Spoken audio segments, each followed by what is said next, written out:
Hey, what's up? Joey here. Welcome to the Jungle Brothers podcast. And today I'm joined by Paul and Dylan to talk about their recent workshop experience and then go into some of our sort of other workshop experiences and provide a bit of a comparison.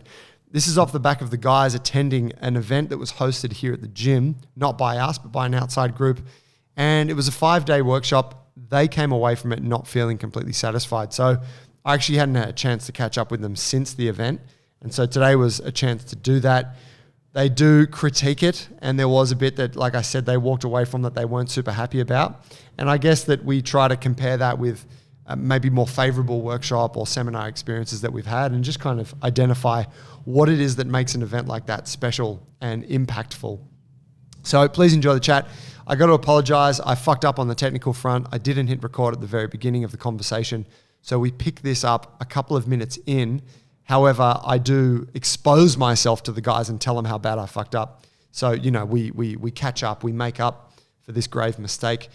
I do make mistakes. Doesn't happen a lot, but it does happen. Further to that, I really hope you listened to last week's episode, which was with Logan Gelbrick, and that was on building coaches and leaders and gym culture. It was a super fascinating conversation. I really enjoyed talking with Logan. If you haven't listened to it, go back and check it out after you listen to this one because it was a banger.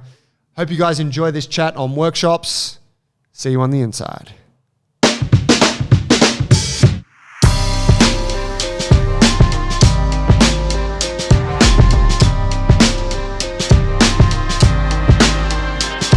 They were so anti on the anything else, right? It's like, yeah, you can use exercise in between this system to supplement that. And it's like, well, this is exercise as well. Like, what's the disconnect? Why do you have the issue with the person who needs to work on this specific skill, working on this specific skill? Why can't that be a part of your system as well? Yeah, absolutely. It was that, you know, their method has a framework and they have a brand and they have certifications involved with that. And their kind of brand exists in a space which is directly opposite to everything else. So I translate what they've done and what they stand for. Part of the defining who they are is the fact that they're in opposition to lots of other stuff, but to a point where it makes it narrow for them and it's hard just to really see something that's useful for what it is. Boxes them in. Yeah. Yeah. I you're going to hate me. I hadn't pressed record, so I just pressed it a minute ago. So, Oh, wow. so just to give a bit of context on kind of what we covered briefly, but we're talking about the workshop you guys just attended, 5-day event. Yes. It was a MovNat seminar, which I will get you to word us up a bit on that, Dills. But down here at Jungle Brothers, long history of workshops in the gym. And as I famously said about 5 minutes ago, pre-recording, you can't hit a 6 off every ball, Paul. So you are going to get some workshops that don't quite impress or leave the, you know, the energy that you were hoping, or have the impact you were hoping they would have. This was one of those ones that just left you guys a little bit, well, as you mentioned before, a little bit frustrated with some things. You did pick up some good shit, but... Yeah, definitely. Yeah, we've been lucky to have lots of good workshops come through here for sure. And it was a learning experience. You know, I did take away some stuff. A lot of stuff I already knew. So that was immediately detracting from my experience there because it was 5 days. It was actually a certification rather than a seminar. It was a level 1 for 2.5 days and level 2 for 2 days. Sorry to butt in. Certification to be a MovNat instructor? Correct. Right.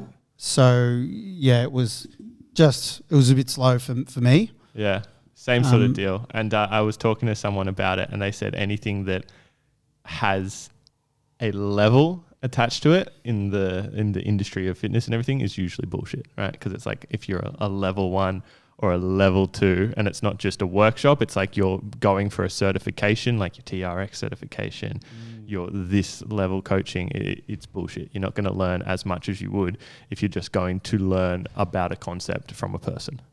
That's a good point. Yeah, I see what they're getting at.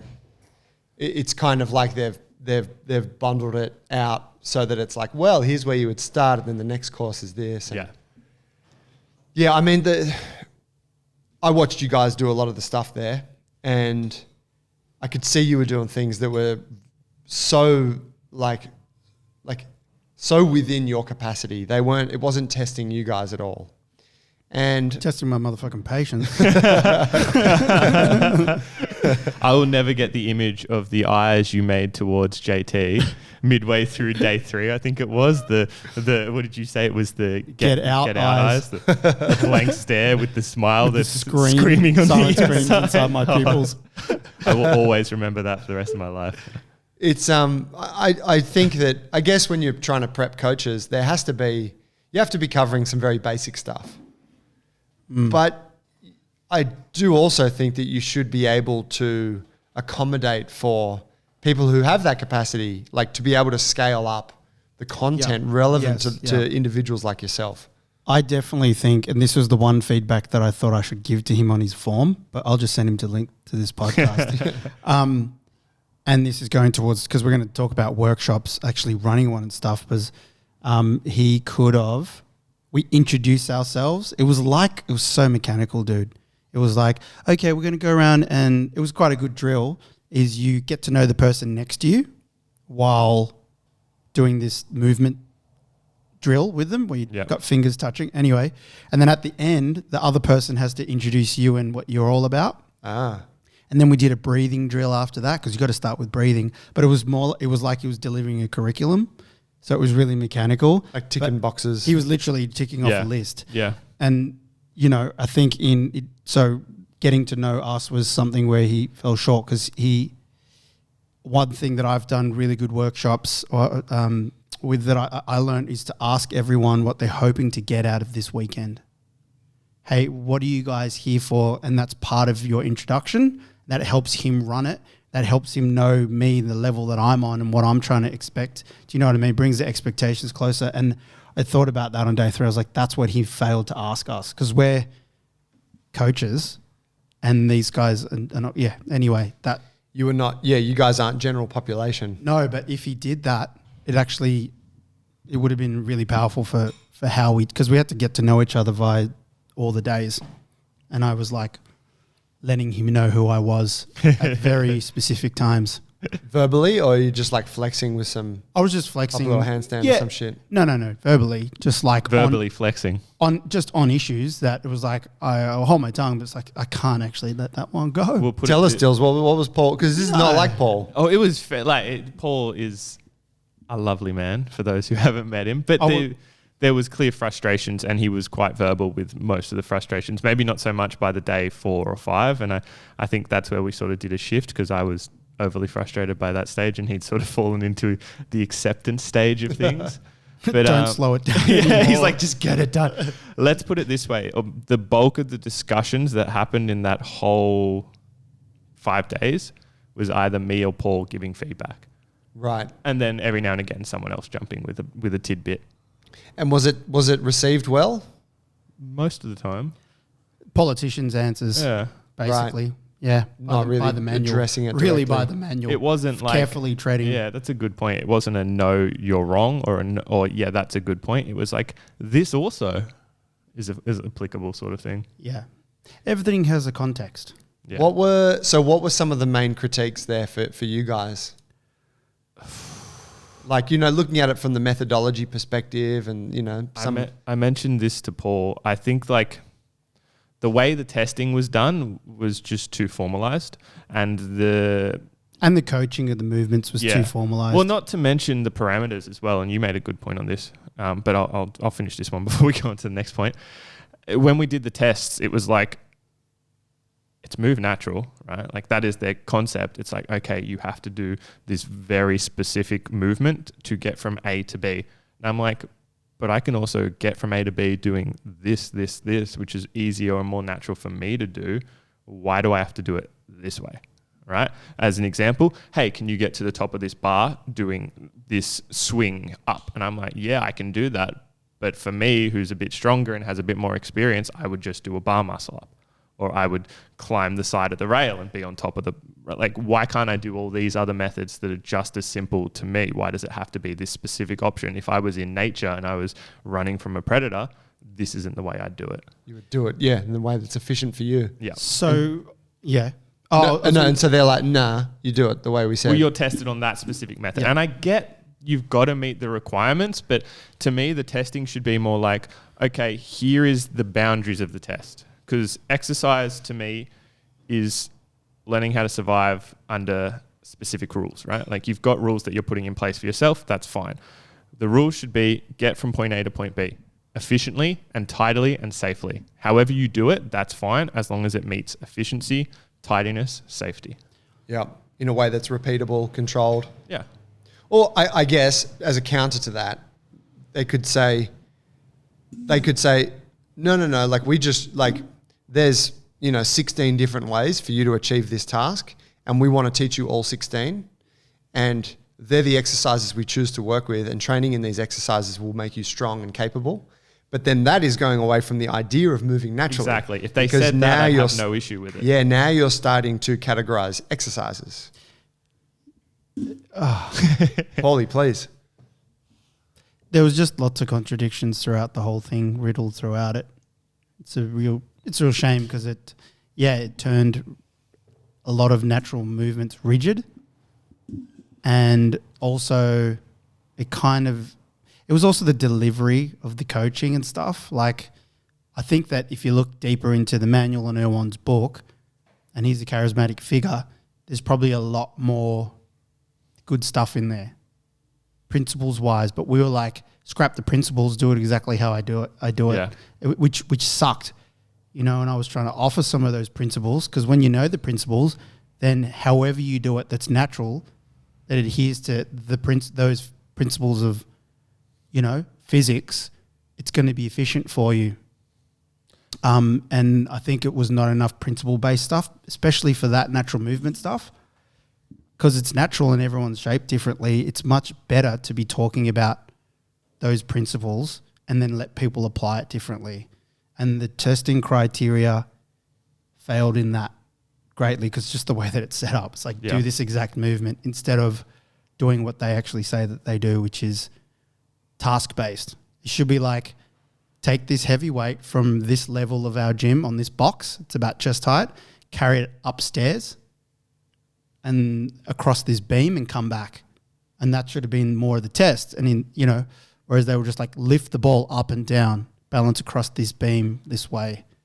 It was not a great delivery of what otherwise is quite a lot of good foundational ideas in there, for sure. It's the movements themselves were fucking awesome, a lot of them, right? Like I said to Paul on day 4, I'm like, hey, if we didn't know any of this stuff, maybe our buy-in would have been better, right? Like a lot of the movements were cool movements. They're movements we use in this space because of that reason, or variations on those movements and a couple of things we'd never seen before. And I'm like, okay, this content's cool, but it goes back to the buy-in as a coach, right? Like, I learned this within 5 seconds of you showing it to me, but we're going to go over this movement for the next hour. What's my buy-in here? And because we had none of the background, the discipline, the methodology or anything like that in the sense of why we do it, rather than it's a natural movement, I'm sitting there twiddling my thumbs. So now that we're talking about it and reflecting on it, I think mainly, and that's why we're here talking about workshops themselves, not necessarily MovNat. Just this one. No, yeah. You know what I mean? Yeah. I think that they've got really good stuff coming from a really awesome place that people should learn, but the way that they ran it, and when I think of the workshop, it's huge, the scope that they're trying to address. Yeah. And they probably should rethink whether it's in 2 days. So this is the format, Joe. For level 1, you got 2 days, or 2.5 for us. The idea is that you pay for it, they send you all the resources early, and they recommend in those resources you should train, read the manual and train up to the workshop. And then when you get in, it's not brand new. Then you learn everything in 1 day, and then the next day you get tested on the second day. Oh. And because people, it's hard to learn off YouTube if you haven't done this stuff before. So you're going to have lots of people who don't know it. You get face-to-face coaching on day 1. Are you going to get these complex things by day 2? A lot of people fail, so then they have 3 months to resubmit videos. And I think that's the reality for a lot of people, to resubmit videos. But I just think that pipeline probably needs to just be reassessed. Maybe they offer less movements or the workshops are longer. And because it's a big scope, dude. Huge scope. Because they're trying to cover like climbing, jumping, crawling, like all of those sort of... Yeah. Plus coaching. Right. Plus, coaching. Yeah. The room, regressing people, like and all of that in... With all those movements, it's using the specific language as well. And right? yeah. So and you're learning not only how to do the moves, teach the moves, but teaching them with the very, very specific terminology. But, okay, and it's their own kind of uniqueness to the terminology. Yeah, absolutely. Patterns. They've gone and renamed everything. Levers. Exactly. Very good. That's very good. Well, that's my Edo-esque. Yes. Levers. Okay. Well, anyway, it's good. I think they just maybe, I don't know the answer, but have a look at how they deliver it, because we're learning clean and jerks in half an hour. Do they call it that? I saw you guys doing that with the dead ball. Well, it's funny because they renamed everything else. I was like, why not rename this stuff? But they called it clean and jerk. That could be like the severed head lift. Yes. When you've conquered the neighboring village. Yeah. Oh, well, yeah. If you're listening and you've not seen Movnat stuff, I was saying earlier, pre-recording. Cool stuff, don't get me wrong. Yeah, there's a great old video that we saw back in the day of Erwan, who is the founder of and creator of Movnat, and he's climbing like through this forest and then kind of scampering around these boulders, and then like he's grappling with someone on the boulder, and then he like dives off the boulder into the river, and he's swimming up the river, and it's all really nice movement, and you can see, in that video, you're like, fuck yeah, like this is some cool stuff. Like there's similar to what Rafe Kelly does, where you see him running through, like doing the tree running and that whole thing. You're like, this is cool. Like I would love to be able to move like that. Pretty sure they worked together to put Movnat together. Ah, is that right? Yeah. I'm pretty damn sure. Yeah, okay. But then it's interesting what happens when a system like that is based on this natural kind of holistic sort of view of things tries to then systemize it down to a point where you can take someone who's perhaps not particularly proficient at moving, someone that's not in great shape, and have them become a coach. And it's like, well, how do you handbooks and manuals and all that stuff. Before you know it, it becomes another fitness system. And that's why I think it's kind of like, that's probably the thing that made me just not think that it was the most efficient way. They're not developing humans, you know what I mean? What they need to do is develop the humans to see why we should be doing it like this and how to manage themselves. And, it's like teaching someone fucking how to cook for themselves instead of cooking for them. Teach a man to fish. And that's kind of what I think the movement sphere does well, because they're trying to teach you how to learn and how to explore. They didn't teach us how to explore, and we didn't have those conversations, and they're kind of, philosophical and they're tough for a lot of people, but those are more important in my eyes than just teaching people these are natural movements, this is how you do them. You know what I mean? Yeah. You got to develop the human, not just give them movements. What do you think about the importance of the charisma that comes from a person running a workshop? I said it from day one. Yeah, it's like, I'm not going to be able to handle this. Yeah. And tell us what the situation was, because it was a unique situation of delivery there. So the main host was via Zoom, right? So obviously that's a restriction as it is. The main host is coming in over a TV screen. Not only is he coming over a TV screen, but he's 8 hours behind us. So he's starting at 11 p.m. at night. Something like To that. his credit, he didn't look that tired for most of it, but No, you've he got to did. feel it. Poor fucking guy. Yeah, poor guy. They did a good job to do it that way. And we Yeah. were the first, and it was an experiment, but that didn't help the whole scenario at all. Yeah. It definitely 'Cause didn't add to the Yeah. experience. Yeah. It was hard. Yeah. I feel for them that way, and it was either that or fucking postpone it for another 2 years or whatever. So Yeah, you got to have a crack. yeah, and there's people here who really want the information and want to keep, building their businesses. Yeah, So people have already been waiting 2 years, right? So yep. But yeah, so it was over Zoom.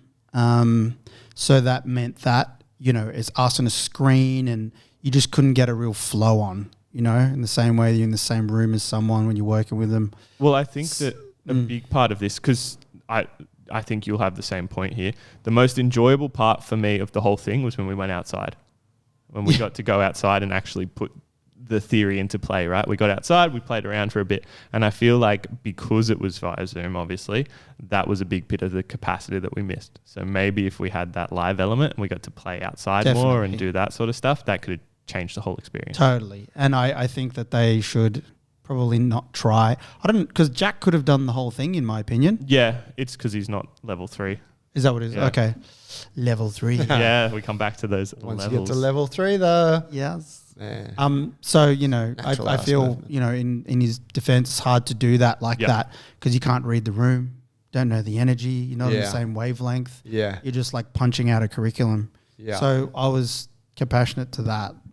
I feel bad. Can we stop talking about them? Nah, fuck 'em, bro. Keep shredding them up. No. No, totally. Yeah, it would be shit to have to do that. But of course, from a business perspective, you've booked in these people. You got to make it work somehow. You got to do. Yeah, yeah. But it's an interesting thing.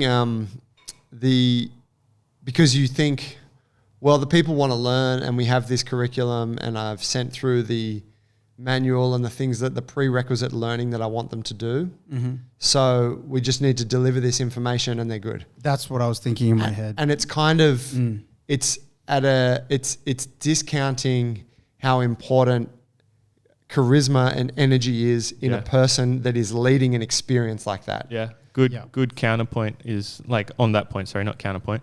I went to a retreat with you to Bali, had no idea what I was signing up for. Went recently to a retreat with Paraxis, had no idea, right? No curriculum, no like formal idea what I was going to do. I just was paying to go for an experience. Both enjoyed thoroughly, both learned a lot from, right? An experience, not a course. Yeah. That's the difference. That's the difference. I think, yeah. But yeah, it definitely is. And But I do believe you can have both. Yeah. It's totally. and I guess, you know, maybe that's a thing where they were like, fuck, this experience isn't gonna be what we want it to be, but whatever, we just got to get it done. But I think that it's almost as important as the content, as Logan Gelbrick would say, right? Transcend and include. Knowing how to cook food is simply not enough. No. The conversation has to be good. The guests have to be nice. People have to want to come back to your restaurant. The lighting, That's right. the whole performance. Got to be able to work with other chefs. Yeah, it's a great point. If you haven't listened, that's our last episode with Logan Gelbrick. Great fucking episode. But just talking about the importance of things in coaching and this idea that when you're a coach, it's just about passing on information. But his point and what we're getting at right now is that there's so much more to teaching someone than just telling them or showing them what it is that you want them to do. Yeah. There's an experience attached to it, which comes down to your energy, your relatability to that person, how you make them feel, you know, the music, the fucking vibe of the room, all of those things. Mm-hmm. And I think for a workshop, you know, anything that's stretching longer than a couple of hours, you need that to assist because it gets really boring, doesn't it? Like sitting in a room. It's a hugely missed opportunity to be in a workshop format and deliver like you would a class or one PT session. Yeah, rather than having a conversation. Yeah, it's like making a fucking Netflix series and just making the single episodes not relating to each other and not building and mounting with that higher narrative that threads through them all, going somewhere. And that wasn't in this, which is why I'm like, I'd rather hear him talk more about the philosophy and how it all ties together each time we touched on a movement. But it was very much segmented, just this movement, that movement. Always related back to the context of natural life. Let me rip one into one movement while I'm at it. Go on. Fucking hell. You think I know natural movement. Like, you know, I've done lots of different styles of movement and I would say I'm a more natural Mover. person who likes to get in and start moving the body. Anyway, look at the whole curriculum thinking, if you wrote down a list of what are natural movements, in my top 3, throwing would be in there. I held my tongue, I didn't say anything. I was like waiting we got to throwing. We did 2 throws. We did 2 throws. in level 1 and level 2. And maybe there's more in the manual. I don't think so. One throw is basically a wall ball thruster. Oh, yeah. Like this. Boom. Squat. Push. Just linear straight to you, back to me, and catching it like you were, eccentrically doing it. Yep. And then the other one was a side turn like this. The floss. Oh, yeah, nice. That was the whole thing. I think both level 1 and 2 is like $4,000 or something. Throwing to me is a huge part of natural movement. And it's most effectively done with a diagonal sling from one side. It's like we didn't touch that. And I was like, and I don't think it was just bizarre to me. I was like, are we going to come back to throwing in 2? There was no throwing. There was no turning of the hips, rotating. And it was all about efficiency. The whole thing was efficiencies. And if you do it wrong, it's an inefficiency. And that's the language. What are the common inefficiencies for that movement? And I was like, well, here's an efficiency. You're throwing off 2 legs, like a squat and a push forward. And you're always, so in the context of this movement is you might be loading something off a truck or up to a truck. In the natural world. In the natural world. Whereas I would throw something and catch something and punch someone and lean out and touch someone and poke someone probably a million more times than that. You know who they needed to run the throwing component of that workshop? Who? Liver King.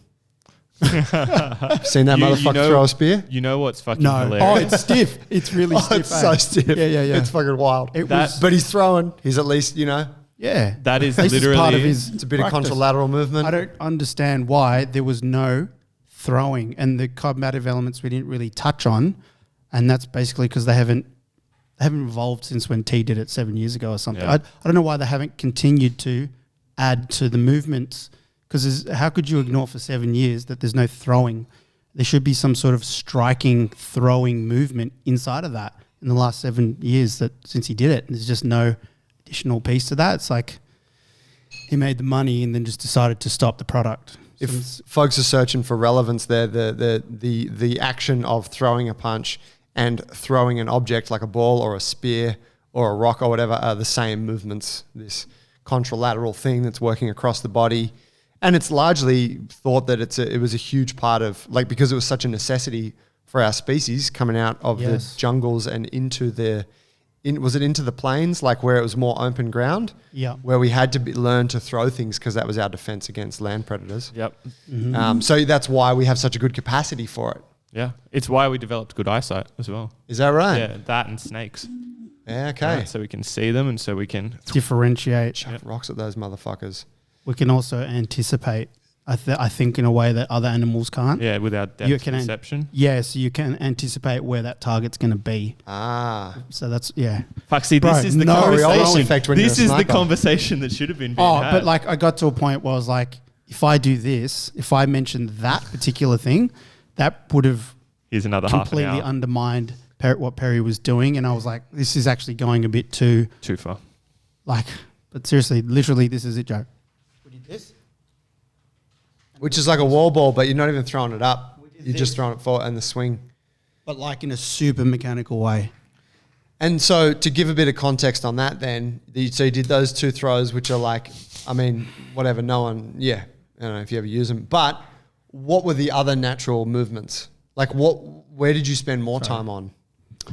I was pretty. They've got a bit of a system, which is we're just talking Marvin now. Can we go to another workshop after this? Yeah.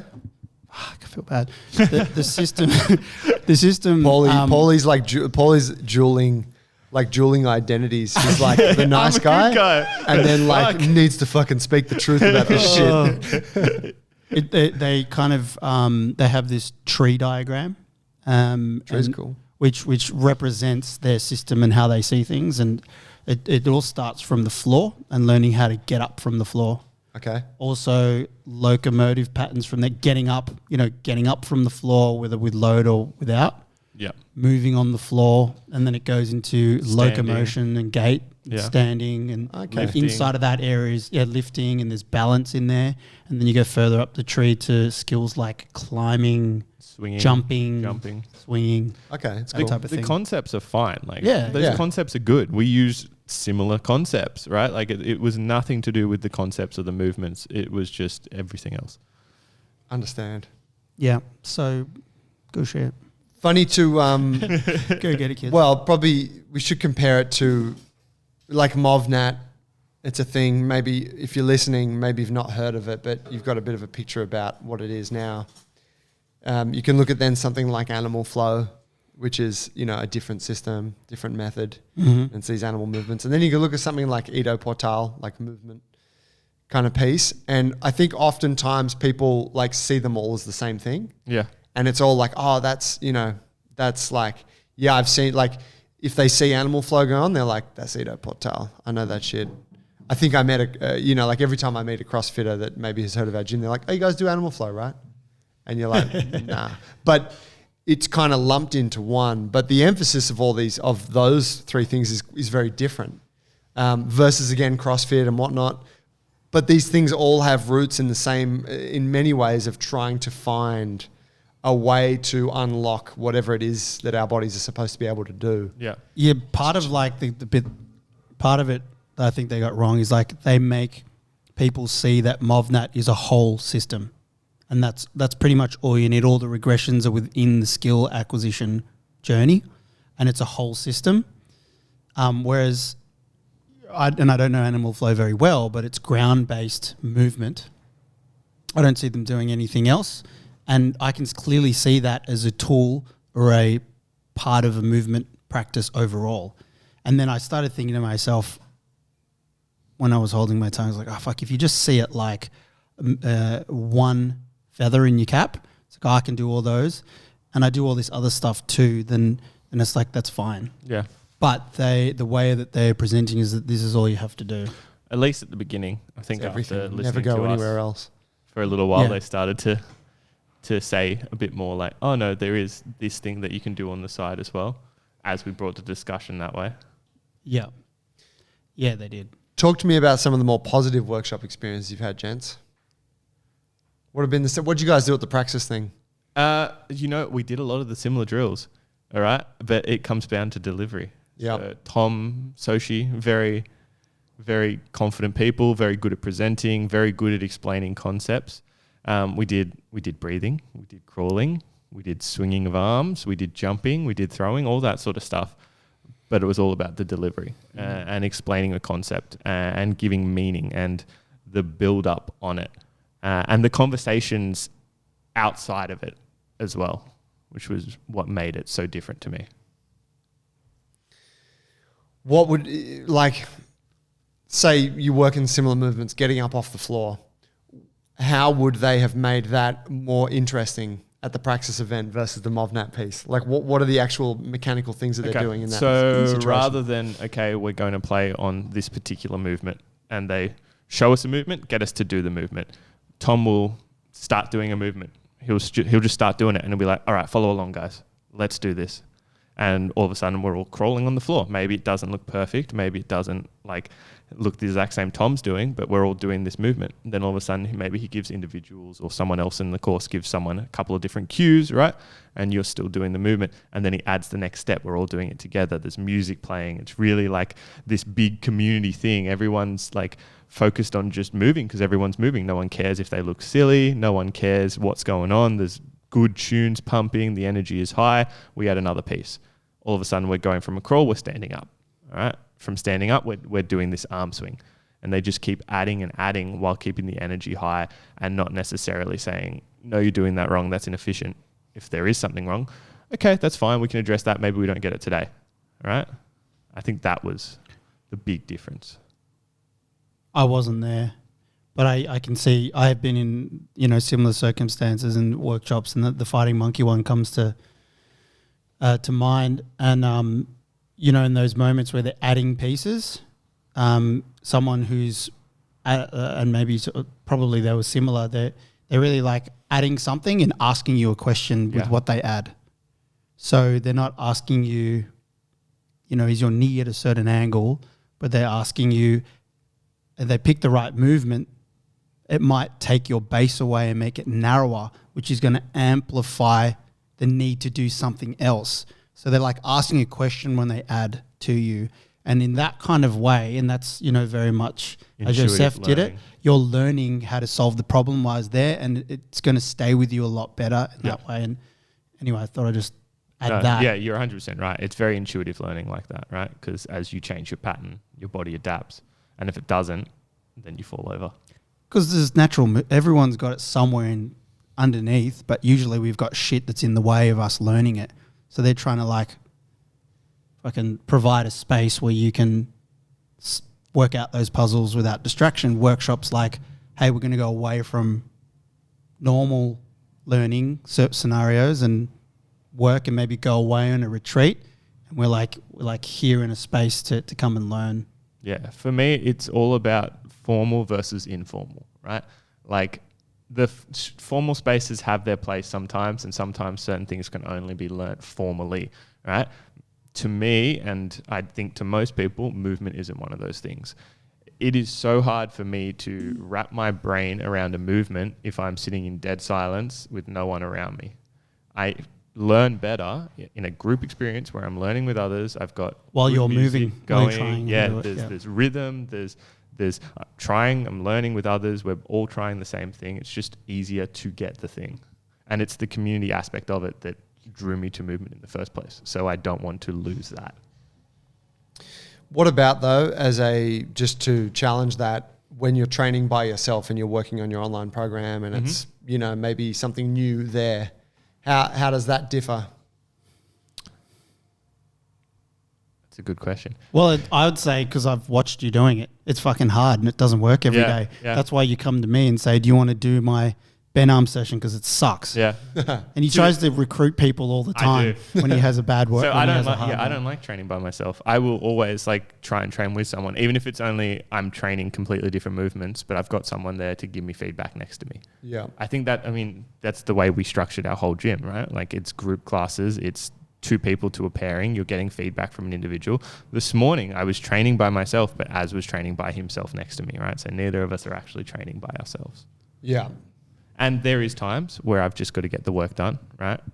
But at least I know what I'm working on. It's not necessarily a new concept for me. It's me working on something I already understand as a concept, and I've still got good tunes going. Yeah, it's interesting what you said about the praxis thing, where it's like you can feel the energy. There's like the coach doesn't say anything, they just start leading and you start following. So instantly that engages your attention and your focus.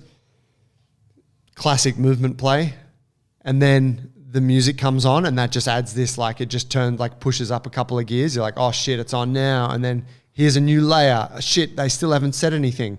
It just builds on energy. And I think that for someone who hasn't experienced that is the scenario that starts to carve the learnings into your psyche, because you remember that thing so fondly. I bet you come away from that weekend and you want to play the music, right? Because it inspires you. It's I remember back in the day, I used to get, when you would download fight highlights on the internet before they had, it was before YouTube and shit, but you would find your favorite fighter and you download a highlight video that someone made and have some song, but the videos would be so sick and so inspiring that you'd try and play that song whenever you could. Okay, so a little embarrassing. Roy Gold. All right, his movement, fucking insane. He plays some really sick backbeats to all his Instagram videos. I'll be the judge of that. Oh, yeah. I love them. I think they're really good. Maybe they're shit. Maybe I shouldn't have said anything. I don't know. It's just going to get ripped later. So I've found a playlist where someone literally gets his Instagram clips, the songs behind them, and plays them. And that is one of my pump up lists. It's it's going to be a hefty session. All right, the Roy Gold playlist. That's so funny. That's cool. Right, and it's the fight tracks again. It's the exact same thing. Same thing, yeah. But, just goes to show how impactful those extra elements of the experience can be. Joey Worthington, you have been to probably more workshops than any of us. You've run including the workshops. And you've run workshops, and you've been around, what I know Ido Portal a lot, and he fucking is amazing figure to be in the room with when he's doing his thing. Tell us some insights, the good things that. Yeah, or maybe start with a story. I don't know. There's so much for you sitting on that side of the table. It's a good point. Yeah, man. I know you took a lot away from them. Huge amount. I think that what I gained from attending other workshops was more in the realm of seeing how these other coaches deliver to the group and control the energy than the content they're teaching. You always come away, the content's great, you got a bunch of new exercises, here's a cool variation of the handstand, whatever. But it's like seeing the way Ido guides the energy of everyone in the room.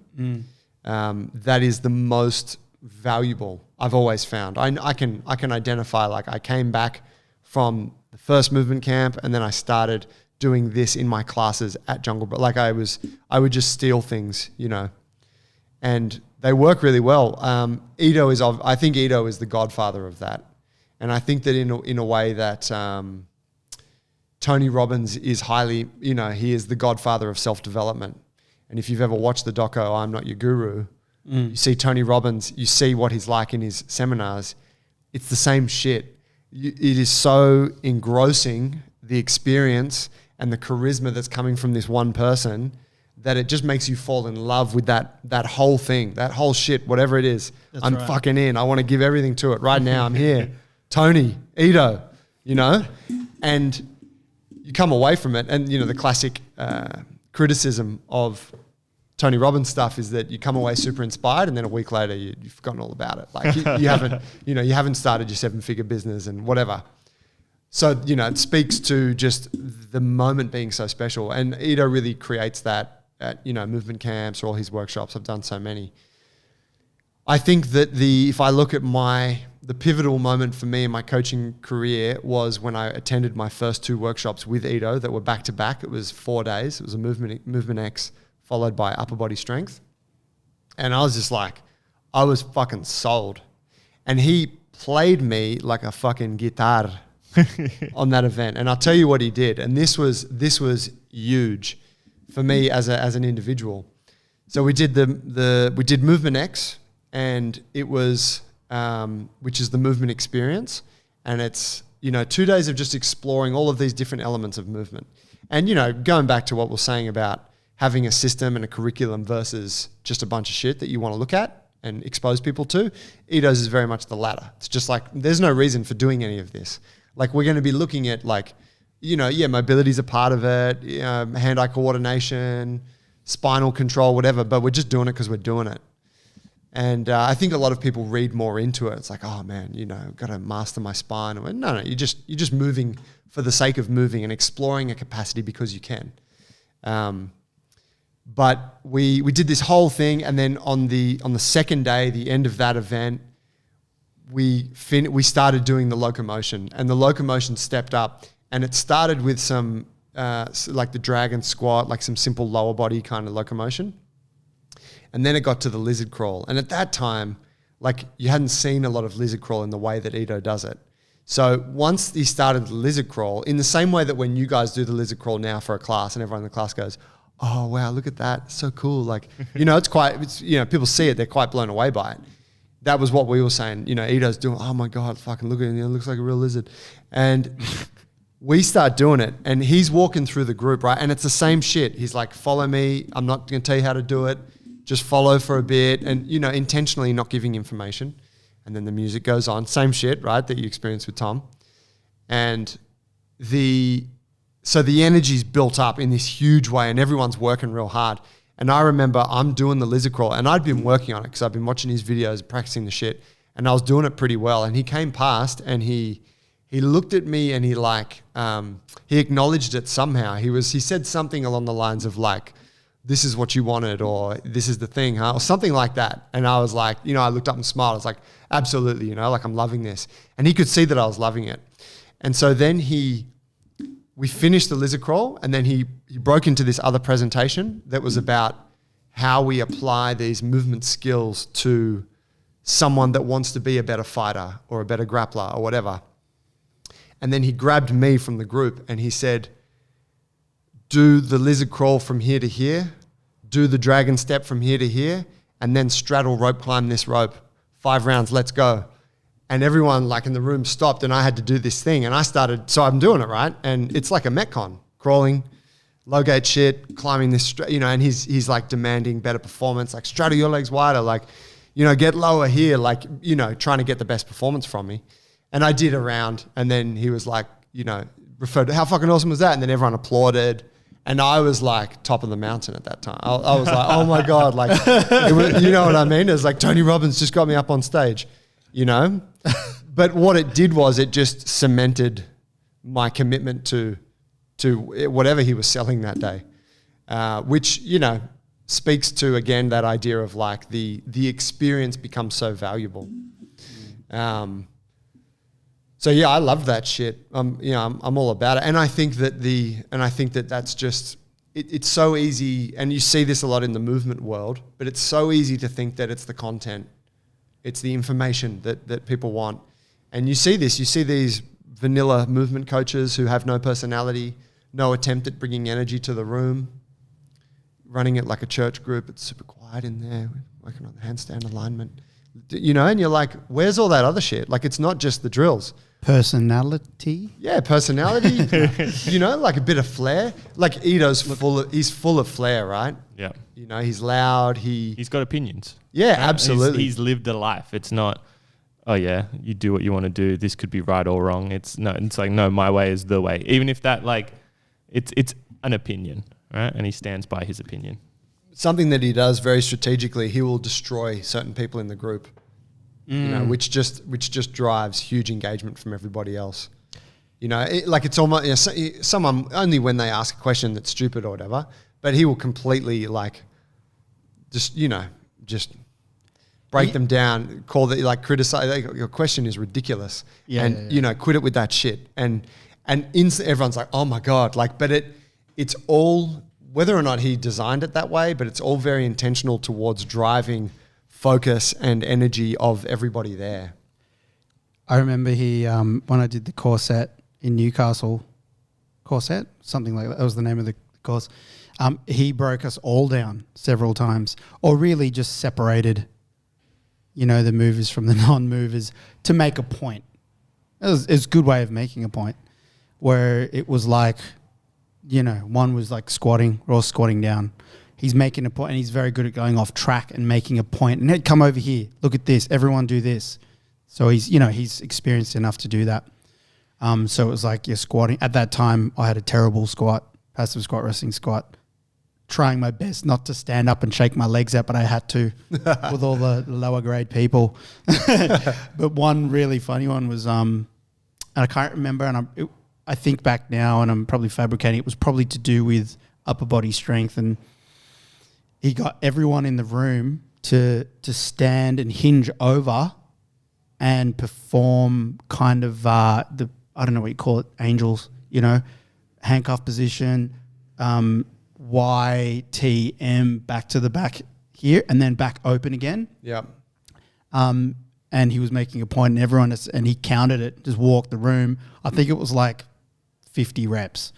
Everyone just started dying after a few reps, except for some people, you know, and I can't remember, only a couple of people made it, but it was like, what a way to make a point that most people's shoulders and post chains, and they don't know, even though people obviously, there's always someone there that's like really big and aesthetically good looking, but juicy, just fucking, we all died after like 10 reps, you know? Anyway. Really funny. It's hilarious. There really is nothing new, hey. So she had us do very, very similar thing, stand with the arms out, and it was just like hanging there. And we were there for like 5 minutes, and everyone's fucking shaking. Yeah. But no one, like, you'd look around, you'd be shaking, you look around, you'd see this like 4'0" chick standing dead still, and you'd be like, I'm not dropping. I'm not dropping. Yeah. I'm not dropping.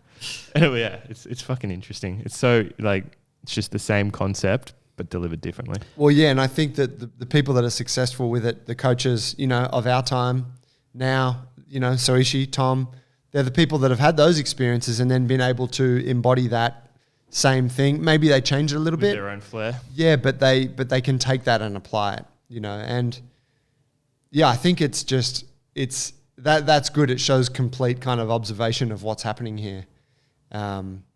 You know, there was another coach that I observed at the first movement camp I went to, which was Joseph Bartz, is a German guy, and he was with Johnny Sapinozo. They were doing like a parkour kind of thing.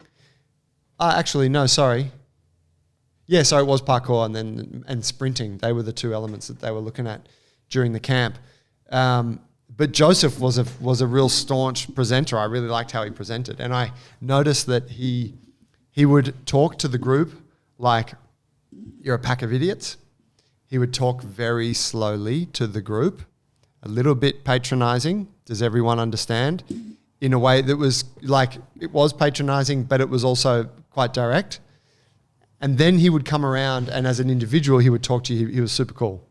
And I asked him if that was intention, like if he did that intentionally, kind of addressed everyone like your toddlers. And he said, yeah, it kind of is, like it found it works well for me. And I found that approach to be hugely beneficial. Again, we were just working on some movement games and some, basic sprint drills. But because it was presented in that way, it was extremely impactful. This is the first piece of coaching advice you ever gave me. Was it? Yeah. What'd I tell you? Talk to the class like they're idiots. Talk to the individual with love. Yeah, literally. And it's based a lot of my coaching off that. So it's very interesting. Not even a Joey official. There we go. Secrets revealed. Fucking hell, bro. People need to pay to do the internship to learn that stuff. But yeah, so I've really enjoyed a lot of that stuff. You can look at other, I think of other workshops that are very different to that, like Yuri Marmerstein, who we've had at the gym a couple of times, or Emmett Lewis. Yuri's he's a quiet guy. He makes no attempt to be anything other than that. And in that way, it's its own experience. It's not at all high energy. But it is, he brings you in because he talks very quietly, so you need to get close. And so that brings you in, and he's a bit awkward, and he doesn't mind making a joke of the awkwardness sometimes. And so that's its own thing. And I think that's cool because it shows that there's a completely other way to run it. But there is still some kind of element of an experience when you spend 2 days with him working on handstands versus the robot that's just spitting out, movement stuff. Self-aware.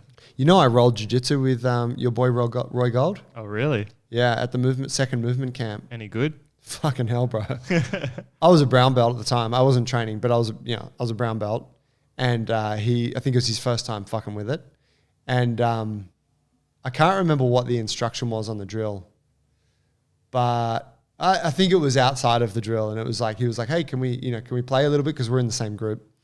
And so it was like, oh, Joe, you should do it with Roy. Because like Roy was just savaging everyone kind of thing.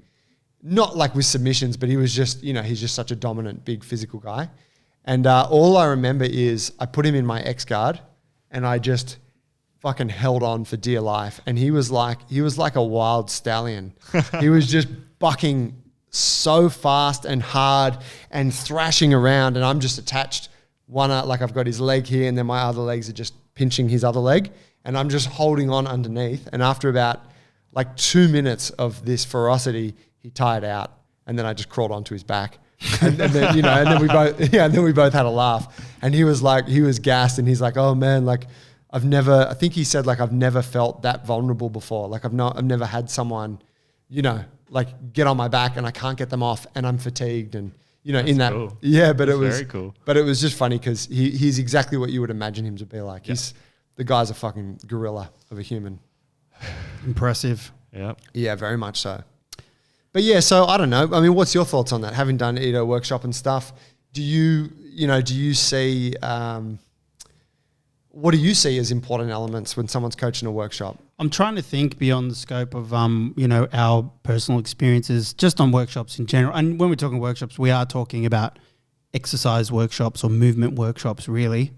I would say the same applies though, whether it's, business stuff or, corporate. Yeah, no, you're right. Say Logan, talking about Logan from the podcast last week. Yes. I attended his Hold the Standard Summit. Yeah. It's not high energy. The content is potentially a bit dry, but Logan's a fucking cool guy. Yeah, and when I think about like in defense for the MovNat experiences, I didn't search to go for that one. Yeah. Like we got some free tickets and I was like, You're half it'd be in. cool. Yeah, I was less than half in. We were coming at the off beginning. big weeks as well. Yeah, and I was just like, it'd be cool to just be a student for a bit. It's been real busy at the gym. And I was like, I'll review all the stuff that we kind of do. And so, in their defense, I didn't go searching for them, so, and I think so all the experience of the workshops that I've done, they've all been good because I wanted to go and learn. and learn that thing that, you know, that they were espousing there. So,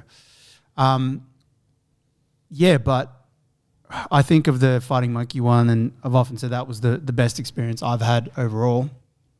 And Yosef is very similar to Ido in the way that he's extremely charismatic. He adds on his energy. He is a real fucking force to be reckoned with. Yeah. He demands your attention. He demands, he you know, he's very conceptual and energetic and fun. And yeah, you just fucking, I keep telling Alan, can you bring him out this year or next year? Like, get him out here ASAP is my message to him. And he also has that accent. Well, much like Ido. Got to have an accent. The accent goes a long way. It's got that mysticism. It does. But yeah, Joseph, a great example. He's exactly the same in that way. Yeah. But very different. He does it in his own way. And that made me think more about him because he has a dance and theatre background. And I did drama at school. And I think about these other, you know, modalities of workshops that come in to, like, say, dancing class or theatre sports and theatre classes. And the way that they do them are probably very similar. There's probably people out there in other industries that do it, and it's a quality that kind of it's true across many other places. But yeah, I can imagine in a dance class, and I felt like a dance class where you play the music and everyone's doing the choreography, and it's like, stop the music. Everyone look at Joey here and how he's moving his arm. Blah, blah, blah, blah, blah. Everyone go again. It's like that type of stuff. That's a super interesting cross-section, like having some sort of theatrical background and then presenting. Cause yeah, he's theatre and he's performed, like a lot of it was fucking like modern art performances that he's choreographed with his partner and other people. I think I've seen some online when he that week, and then he's done dancing and stuff. So I think there's probably a lot of this sort of type of coaching that goes on down at Sydney Dance School, hopefully, and there's good coaches there. But it really does come down to the space that you hold, presenting, and how you present. I mean, my mother-in-law's always coming home going, that yoga teacher, I just can't. It's just never a good class with that. But the other guy, I really liked the other guy, you know. Today was a waste of time, whatever. And it really does come down to the individual, doesn't it? And the space that they provide. Yeah, it does. And obviously, like, content matters. Yeah. And if you're new to the game, it's you can't just be that confident leader that you aspire to be. Yeah. But you have to be making inroads towards becoming that kind of person. Because I think you are a leader in that situation, and you got to put on a performance for the people. Yeah. And if you're coaching classes, right? Like if you're doing it here at a gym, you got to be able to turn that on every day of the week, repeatedly. You can take your foot off the pedal sometimes a little bit, but really, I mean, you guys know it. Every time you go down there to run a session, you're like, all right, I've got to turn it on. Because if you don't, you just lose the ship. Yeah. Yeah. And then you have a shit time. Well, you run a shit class and then you feel shit. Yeah. Right? And then the worst is when you get something that's like, someone cancels their membership because they're like, I've just not really been feeling it. And you're like, fuck, I was low energy for a couple of weeks and now they've quit. Or something like that. It's usually not such a correlation, but you can actually be punished for it in our business. I think I wish I could remember what the 5 points that Logan made on that Instagram post relevant to what those 5 things that a coach has to be able to do besides just coach exercises. Yeah. But it's all along those lines. Put it in the show notes, Joe. Yeah, I'll put it in the show notes, guys. All right, so we're going to wrap it there, but I wanted to mention something that we're working on, which I'm pretty excited about. We've been running our coaches internship, which is our 12-week program, and then we've been running an intensive, which is that 12-week internship compressed into 2 days. And it's been really good because a lot of people just can't get here on a recurring basis for 12 weeks. So the intensive allows folks from out of town or super busy working during the week to come and get that information. That course is all about equipping you with the skills you need to be an exceptional coach and also to build a PT business. Now, we've recently had a bit of a request to put the internship back on, the 12 weeks. A couple people like, hey, I want to come in and have that 3-month experience with you guys. So first bit of news is that we will be running an internship 12-week internship in the second half of this year. Dates to be released, but if you want information on that, you can go to thejunglealliance.com. Come see me and us, I Yes. should say. But the second side of it is that we're preparing 2 more workshops that we're going to add, or 2 more courses that we're going to be adding. The first is a movement workshop, and we recognize that there's a lot of people out there who are coaching who perhaps want to have more of an arsenal when it comes to coaching body weight strength, weightlifting, mobility, all the things that we're doing here on a daily basis in the gym. So we're going to be setting up a movement workshop, and it'll be covering all of the foundational movements of body weight strength, weightlifting, mobility, as well as a bit of cueing and coaching, because it's all tied in together. And the cueing and coaching piece we look at further in the intensive, but it'll be there in the movement workshop as well. And then the third piece is that we're going to be setting up like a business prep course. And the business prep course is for anyone who actually wants to go and open a Jungle Alliance gym. And that is because we got this small army of humans who are now set to go and open their own spot. They want to open their own Jungle Alliance gym. And we need to equip these guys with, I suppose, a more in-depth view of those skill sets, finances, sales, marketing, less relevant to running a PT business, but more relevant to running an actual gym. I'm super excited to be putting those on. And I think that there's a really nice offering there for folks, whether they're working at another gym and they just want to pick up some new tools, or they want to take it all the way and become, stand shoulder to shoulder with us and lead this charge through the Jungle Alliance. Hell yeah. Yeah, so more information to come on those. But if you are interested, check out junglealliance.com, and you can obviously contact me through there, joey@junglealliance.com, and then we can talk more. Boys, thank you for joining today. I can't wait to spend 5 days with you going through all of the great content from the MovNat workshop. Yeah, guys, go to the MovNat website. I really recommend it. No, absolutely. Like we said in the beginning, I think when we thought we were recording, the intention wasn't to hang shit on anything, but it was really just to try and offer like an objective view of an educational experience that perhaps left a little bit to be desired. Absolutely. In the hope that whoever's listening, you can go and put on educational experiences that hit with their full weight. Thanks, fellas. Guys, thank you for listening. We'll catch you next week. Thanks. Thanks.